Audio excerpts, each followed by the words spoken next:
Yes, good afternoon, officers. Time for today's short and cute video. Today's topic is about rising childhood obesity and ultra processed foods. Very important topic, especially for kids. Very important because you know how they are eating these days. No healthy foods, processed foods, McD, burger, Coca-Cola, and all that stuff. So basically, this is very important for health index of the youth of our country. So keeping that in mind, let's have a quick glance.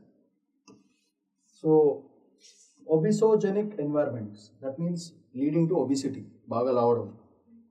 So బేసికల్గా చిన్నపిల్లలు చిన్నప్పటి నుంచి ఇట్లాంటి bad foods తిని, ఇట్లాంటి chips తిని ఓవరాల్గా చాలా health problems, non communicable diseases NCDs అంటారు, అట్లాంటివి చాలా ఫేస్ చేస్తున్నారు. So over weight children especially with age group of 1 to 5, ఈ 5 to 19 ఇయర్స్లో చాలా ఓవర్ గ్రోత్ అవుతుంది. ఎందుకు అవుతుందంటే బేసికల్గా ఎన్వైర్న్మెంట్ కూడా బేసికల్గా supermarkets, fast food outlets, ultra process foods ఇవన్నీ కూడా చాలా ఎక్కువైపోయినాయి. దానివల్ల safeguards and regulatory gaps, దాని మీద కమర్షియల్స్ ఇవ్వడము అండ్ ఎంకరేజ్ చేయడం to eat such foods. So everyday food choices shaped more by markets than at home, అది major problem. So family and school meals increasingly dominated by package foods. ఇంట్లో mothers కూడా చేయడం కంటే చాలామంది డైరెక్ట్గా process foods కొనిచ్చేస్తున్నారు. దానివల్ల ఓవరాల్గా ఒబిసిటీ పెరిగిపోతుంది. So long term shift away from traditional healthy foods which our old people use to give, ఇడ్లీలు కానీ దోశలు కానీ హోమ్ మేడ్ అవన్నీ వదిలేసి ప్యాకేజ్ ఫుడ్స్ మీద ఎక్కువ చేస్తున్నారు. సో దీనివల్ల ఇంకో పెద్ద యాంగిల్ ఏంటంటే biological and health consequences. Ultra process food deliver excessive calories with no nutritional value. దానివల్ల మెటబాలిక్ డిస్రప్షన్ జరుగుతాయి. దానివల్ల ఇన్సులిన్ రెసిస్టెన్స్ అసలు ఉండదు. దానివల్ల ఏమవుతుంది, at a very young age, ఈ మధ్యకాలం చూస్తున్నారు, అయితే టైం దే 20-21 వచ్చేటప్పటికే డయాబెటీస్, జిమ్స్లో చేస్తున్నప్పుడు సడన్గా హార్ట్ అటాక్స్, ఇవన్నీ ఎందుకు? What is the reason? Basically because the food that they are eating is only process. దాంట్లో చాలా చెత్త అంతా పొట్టలోనే ఇంటెస్టైన్స్లో మిగిలిపోతుంది. దానివల్ల బ్లాకేజెస్, హార్ట్ ప్రాబ్లమ్స్ అన్ని యంగ్ ఏజెస్లోనే వచ్చేస్తాయి. అది basic problem. So psychological distress from body image issues reinforces and eating the cycles. So childhood diabetes, hypertension, fatty liver, PCOS and early puberty, ఇవన్నీ these are the symptoms. So if you observe this, metabolic syndromes are the basic problem. ఎందుకంటే zinc, protein, fibre, vitamin, calciums అన్నీ కూడా ఉండవు దీంట్లో. దానివల్ల sugar, carbohydrates, saturated fats భయంకరంగా ఉంటాయి. దీనివల్ల ఓవరాల్గా వాళ్ళకి బాగా నష్టం జరుగుతుంది.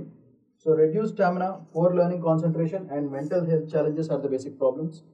So greater pressure on healthy care systems in younger ఇది వెరీ ఇంపార్టెంట్. సో ఇది బేసికల్గా మనం అర్థం చేసుకోవాలి. So policy and retail dynamics ఎట్లా చేసుకోవాలి. Retail chains and food companies aggressively expand near schools and colleges దగ్గర ఎక్కువ పెడతారు. సో సరదాగా ఫ్రెండ్స్తో వెళ్ళి తెలియకుండా ఒక 300-400 క్యాలరీ చెత్త తినేస్తాం. దాంతో ఓవరాల్గా భయంకరంగా దెబ్బతింటుంది. ఎందుకంటే వీక్ లాస్ ఆన్ న్యూట్రిషన్ ఉన్నాయి, దానివల్ల basic problem. So public health programs often fail to counter aggressive marketing, that is a major reason.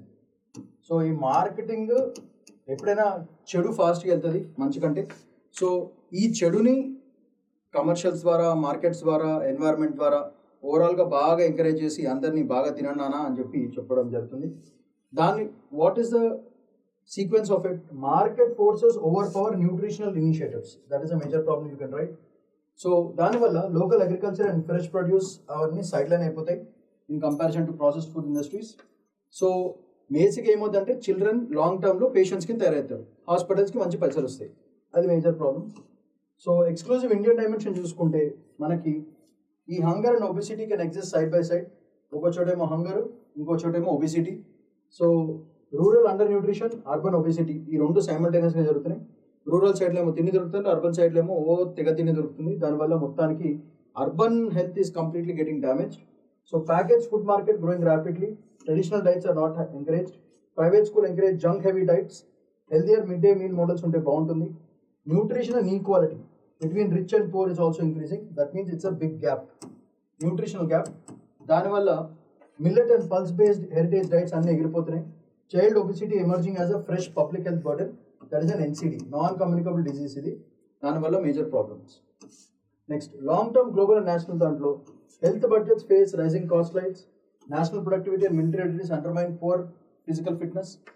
So demographic dividend weakens the healthy working years, అదొక పెద్ద ప్రాబ్లం. Health care expenditure cuts into other welfare priorities. So ఈ హెల్త్ని పట్టించుకునే ప్రాసెస్లో వేరే other welfare ఏమైనా చేయాలనుకుంటే అవన్నీ ఫసాక్ అవుతున్నాయి, అది major problem. So reduced in global markets because of this ఏమవుతుందంటే వచ్చే పిల్లలు అన్హెల్తీగా ఉండడం వల్ల వర్క్ ఫోర్స్ లెవెల్ తగ్గిపోతుంది. దానివల్ల number of people are healthy are less, therefore companies recruit చేసుకోవడం కూడా తక్కువ అయిపోతుంది. దానివల్ల ఓవరాల్గా జీడిపి అండ్ నేషనల్ ఇన్కమ్ మీద భయంకరంగా దెబ్బతింటుంది, ఎందుకంటే labour force will become weak. So higher dependency ratio reduces India's growth advantage ఏదైతే ఉందో currently with 3/4 of youth. Unhealthy youth ఉంటే ఏంటి ప్రయోజనం, ఓవరాల్గా దెబ్బతినిపోతుంది. So that is a major point. So features ఏంటివి, కాన్సిక్వెన్స్ ఏంటి, ఎగ్జాంపుల్ క్లియర్గా మెన్షన్ చేశాను చూడండి. Obesogenic environments, diet shaped by retail and advertisements like cola burger outlets near Delhi schools. Delhi school కాదు, అన్ని సిటీస్ దగ్గర. Next biological and health, non communicable disease and physiological stress ఉంది. AIIMS daily adolescence type 2 diabetes భయంకరంగా పెరిగిపోయింది. That is report by AIIMS. Policy and retail dynamics తీసుకుంటే weak regulation enables corporate dominance. దానివల్ల Kerala 2016 fat tax on fast food పెట్టడం జరిగింది. That kind of initiatives must be taken. So this one solution you can give, fat tax. Indian dimension తీసుకుంటే nutrition equality plus loss of food culture, mid day meal schools versus Maggi cola in private schools. This another angle that we have to think. And long term risk తీసుకుంటే health cost, shrinking demographic dividend, NCC recruits failing fitness due to obesity. These are all the major points that you have to mention. So all these dynamics you have to mention in your answer if there is any question on food and unhealthy foods. So దీని పరంగా చూసుకుంటే we are going to start a batch on September 22nd. It's a 2-year long-term slow and steady wins a race concept. దీంట్లో general studies focus, prelims and mains both కి training ఇస్తాం. First we'll provide you with NCERT classes. Then simultaneously we will provide you with 19 books of static importance. Then one-to-one mentorship, recorded class will be provided. And this mentorship program, an expert mentor will sit with you and they will guide you. First one. Next, practice questions చూసుకుంటే both prelims as well as mains కి చాలా important. And all these things you have to combine with the current affairs classes, because this part will give you the static part and this will give you the dynamic part. So static and dynamic రెండు combine చేసి overall గా UPSC code ని మనం break చేయొచ్చు. Don't forget the batch starts on September 22nd. If you have any queries, you can call 8121119985 or you can message at www.sriramsayas.com. ఇది చేయండి, I think it will be more than sufficient. So that's all for today. Shamanth Paidkonda signing off. Bye.